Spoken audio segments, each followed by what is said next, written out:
तो मायावती का कहना है कि अब वो गठबंधन नहीं करेंगे। तो मायावती का ये ऐलान एक हद तक चौंकाने वाला है। क्यों? क्योंकि बसपा जब कभी भी गठबंधन की राजनीति करी है ना, उसे कभी नुकसान नहीं हुआ है। यूपी में बीते 3 दशक में बसपा राज्य के चारों बड़े दलों सपा, कांग्रेस, भाजपा और आरएलडी के साथ रह चुकी है। कांशीराम हो या फिर उसके बाद मायावती, गठबंधन की राजनीति में ज्यादा लेने का हुनर तो उन्हें आता ही है। बहुजन समाज पार्टी को कांशीराम ने 1984 यानी 1984 में बनाया था। तब से अब तक पार्टी पर कांशीराम का और उसके बाद मायावती का ही प्रभुत्व या जलवा रहा है। कांशीराम ने 1988 में इलाहाबाद में और 1989 में यानी 1989 में पूर्वी दिल्ली से चुनाव लड़ा था, लेकिन हार गए थे। सन 1991 में उनको इटावा सीट पर मुलायम सिंह यादव की मदद मिली। तब जाकर उन्हें पहली बार जीतने का मौका लगा और वो लोकसभा पहुंचे। इसके बाद 1993 में सपा और बसपा का गठबंधन हुआ। मायावती और कांशीराम की मुलायम सिंह से अनबन हुई तो जून 1995 यानी 1995 में सरकार गिर गई। 2 जून 1995 यानी 1995 को ही सपा विधायकों पर मायावती पर हमला करने का आरोप लग गया। गेस्ट हाउस कांड होते ही बसपा को भाजपा का समर्थन मिल गया और मायावती प्रदेश की सीएम बन गई। हालांकि यह सरकार 4 महीने में ही गिर गई। गठबंधन की सरकार रही हो या फिर गेस्ट हाउस कांड और उसके बाद की सरकार, इन सब ने मायावती के कद को काफी बढ़ा दिया। खासतौर से दलितों में उनके प्रति सहानुभूति और गेस्ट हाउस वाकये के बाद सबसे ज्यादा देखी गई। नतीजा यह रहा कि 1993 यानी 1993 में गठबंधन के वक्त जो बसपा एक जूनियर पार्टनर के तौर पर सपा के साथ जुड़ी थी, वो अब उसके बराबर हो चुकी थी। साल 1996 यानी 1996 में यूपी में विधानसभा चुनाव हुए तो बसपा ने कांग्रेस के साथ गठबंधन कर लिया।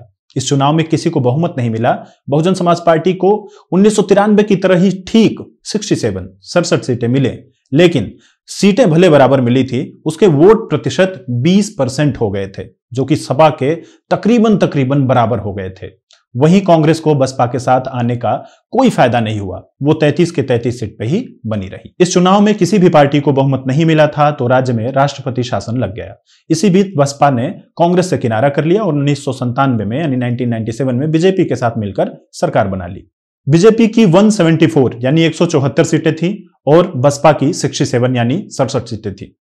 बताया जाता है कि दोनों दलों में 6-6 महीने का फार्मूला तय हुआ। बताइए, 174 और सिर्फ 67, फिर भी 6-6 महीने का फार्मूला तय कर ले गई मायावती 6 महीने तक सीएम रही, लेकिन उसके बाद उन्होंने इस्तीफा दे दिया और सरकार गिरवा दी। नतीजा यह रहा कि चुनाव में बसपा को कांग्रेस के साथ होने का फायदा मिला, जबकि कांग्रेस को कुछ नहीं मिला। इसके बाद सत्ता में भी कम सीटें होने के बाद बसपा को रहने का मौका मिला और भाजपा खाली हाथ रह गई। साल 1997 यानी 1997 में मायावती के इस्तीफे के बाद 2002 तक यूपी में भाजपा की सरकार रही। 2002 के विधानसभा चुनाव में एक बार फिर किसी भी पार्टी को बहुमत नसीब नहीं हुआ। चुनाव में सपा को सबसे ज्यादा 143 सीटें मिली। इसके बावजूद 98 सीटें जीतने वाली मायावती सरकार बनाने में कामयाब रही। उनको 88 यानी 88 सीटों वाली भाजपा और 14 सीटों वाली अजित सिंह की रालोद का साथ मिल गया। हालांकि यह सरकार साल भर भी नहीं चल सकी। अजित सिंह अलग हो गए और बसपा की कई विधायक टूटकर सपा में चले गए, जिसके बाद साल 2003 में मुलायम सिंह सीएम बन गए। मुलायम सिंह ने सरकार तो तोड़ ली, लेकिन जमीन पर सहानुभूति बन गई मायावती के लिए और उन्होंने ऐसा खेल खेला कि 2007 में बहुमत का आंकड़ा पार कर गई। 2012 में विधानसभा चुनाव हारने के बाद बहुजन समाज पार्टी तेजी से कमजोर होती चली गई। 2014 में तो ऐसी हालत बन गई कि लोकसभा में एक भी मेंबर नहीं बचा। 2017 के विधानसभा चुनाव में बसपा के पास सिर्फ 19 विधायक रह गए थे। साल 2019 का चुनाव आया तो उत्तर प्रदेश में सपा बसपा आरएलडी का गठबंधन हुआ।